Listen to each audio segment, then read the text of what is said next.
Well, I should have saved this first story for our guest coming on in a couple weeks. That's a dental vet, or a veterinarian who does dental work, but it wouldn't be timely. And after all, the dental news here at Dentist in the Know is nothing but timely and very informative. So, there was an African elephant who recently received some pretty major dental surgery. He is the former elephant of Michael Jackson. He used to live at the Neverland Ranch. He was gifted to the Jacksonville Zoo when he became too large to live at the Neverland Ranch. But recently, one of his tusks became infected for the third time. So, the efforts to save this elephant are pretty mind boggling. Obviously, he's a very large animal coming in at around 11,000 pounds. So there were over 30 veterinarians and technicians that were working on the elephant at one time between anesthesiology and the dental surgery. They tried to save the tusk, but ultimately it had to be removed.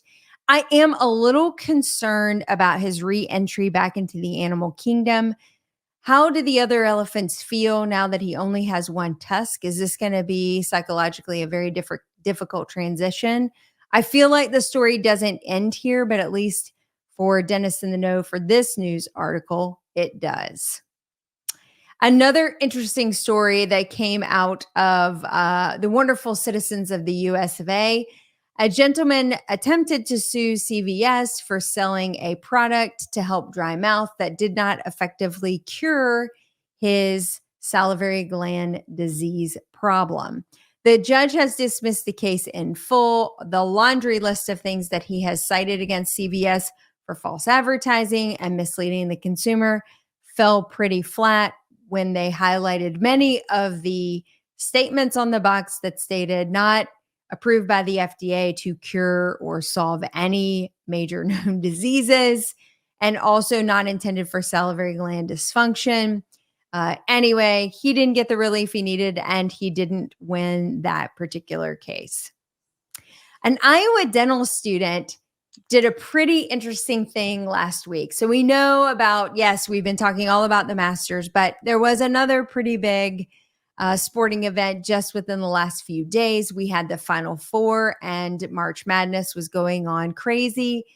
Iowa's Caitlin Clark kind of struck a nerve with the entire country as many were watching Iowa move on to the final game. A dental student out of Iowa at the University of Iowa's dental school decided to make, well, he has a slight fascination in Rubik's Cubes. So he decided to make a piece of art using 720 different Rubik's Cubes. I'm going to post the image because it's pretty spectacular. It's an image of Caitlin Clark of all the 720 Rubik's Cubes solved to the appropriate coloring that he wanted for the particular piece of art, highlighting her major rise to popularity and greatness within the women's basketball league at Iowa. So I'll have to post that, but kudos to that dental student. And certainly Mr. Brian Dang, future Dr. Dang. That's a pretty impressive piece of artwork you've got there. I like his name, Dr. Dang. Dr. Dang is a pretty awesome name. Yeah, dang. And last but not least, you may remember back in 2019, the American Dental Association filed a class action lawsuit against Delta Dental. As it goes in the legal world, we are still thick in it on where this case will go. But a group of dentists is now asking the judge to go ahead and certify the full case as class action lawsuit to include all dentists that have submitted claims to Delta Dental for reimbursement between the years of 2015 and 2022. This would allow it to become a formal class action lawsuit for all dentists in the U.S. who have any type of relationship with Delta Dental, as they dig a little bit deeper on issues regarding reimbursement rates, monopoly accusations. One of the interesting things they had highlighted in the original class action lawsuit was that, Delta Dental won't allow, nor will any insurance company allow, Jeff, you and I to talk about our fee structures and all of those types of things.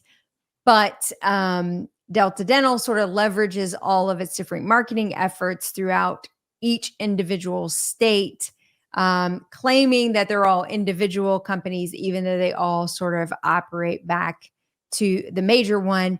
The antitrust piece of that, where you and I are not allowed to collaborate to talk about fees, is in direct conflict with the kind of monopoly system that they sort of have set up, Right. although they have it slightly shielded under the fact that they have these operating as individual entities.